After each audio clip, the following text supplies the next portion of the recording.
Start. Then, sir, reference was made to some audit report. That is how the lady member started. She said that the defense ministry was not doing its job quite well. There was over provisioning, there were lapses, and so on and so forth. She also said that the money which could have been spent for very many beneficial projects was locked up in the defense estimates and was ultimately given back. Now, as a matter of curiosity, I think the House ought to know that these comments were made mostly on the audit report which dealt with the accounts of 1953-54, namely 2 years back, and which dealt with many cases which arose in the years 1950, 1951 and 1952 when conditions were not normal.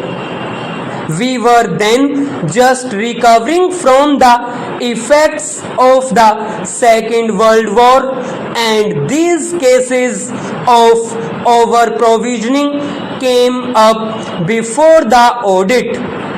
Now, these are the points which have been raised in this audit report.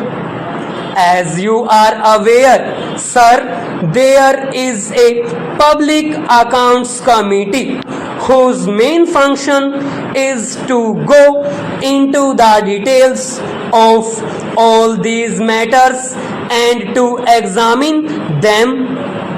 I am told that the Public Accounts Committee is at present engaged in the task of going into all these questions and taking steps to see whether the comments made by the Auditor General are satisfied or not, and whether there is a sufficient explanation forthcoming or not.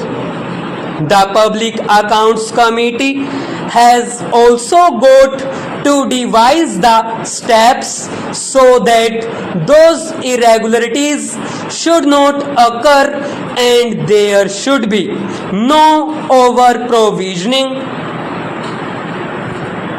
I may say one thing in passing because it will rather be tedious for me to take the House through the merits of each particular thing in detail.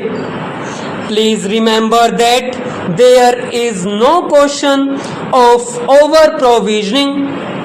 Whenever an estimate is made, the Finance Ministry takes very great care to see that there is no over provisioning. Sometimes it so happens that the money is not spent for certain reasons. For example, we may have got to pay rupees 5 crores for a certain equipment which may have been ordered from abroad and which may be due to be delivered in the financial year, that is to say in 1956-57. But when the dates of deliveries approach, the contractors or the suppliers may ask for a little extension of time, and the result is that instead of the goods being delivered by March 1957, they may be delivered in May 1957 or in July 1957. This may result in the money being held back. Now, such things do happen, but that does not indicate any lapse on our part or any mistake on our part. Similarly, sometimes it happens like this. In the beginning, say in October 1955, we find that something is necessary and we hope that the whole process of placing the contract and providing funds and everything else will be gone through and we will be able to get the deliveries by the end of the year. But negotiations take a lot of time.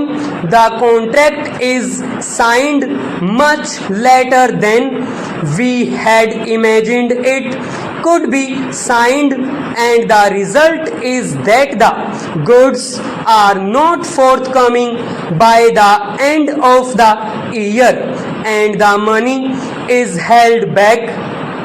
So that may occur, but that does not indicate any fault or any deliberate over provisioning on the part of the Defense Ministry. It would be stupid to do so. Why should we do so?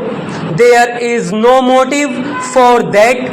My honorable friend referred particularly to one item of rupees 2 crores recoverable from the central ministries and the state governments. Now I went into all the details and I found that most of this money was under recovery from the central government and the state governments. It pertained to certain buildings and other premises which had been rented out to the state governments for rehabilitation purposes and some other purposes, but the rents had not been realized. This amount of rupees 2 crores represents the rent to be realized. Now I submit, sir, that the House should take this assurance from me that we are most anxious to prepare our estimates as accurately as possible, and on the basis that the money estimated should be spent in the Defense Ministry, we have got a financial advisor who keeps a strict watch over these things. My honorable friend said that we are spending 50% as a matter of exactitude. That is not quite correct. I think if you only take the revenues, then it may be about 40 to 41%. But that makes no difference, because if any necessity arises, I am sure that Parliament would provide all the necessary funds. So it is not 50%, it is substantially much less than that. Then there was some reference made about the structure, and there was some comment what about the establishment of an army council. Now this is really a reference to the structure which exists in the United Kingdom. I am not saying anything about the official structure there. Probably it is very good, but so far as we in India are concerned, we went into this matter and we came to the conclusion that our existing structure performed really the same functions. As you are aware, sir, for the purpose of deciding high policy matters, we have got the Defense Committee of the Cabinet presided over by the Prime Minister. It is not confined to the cabinet ministers or a few of them, but the heads of the three services, namely the Chief of the Army Staff, the Chief of the Air Staff, and all other senior officers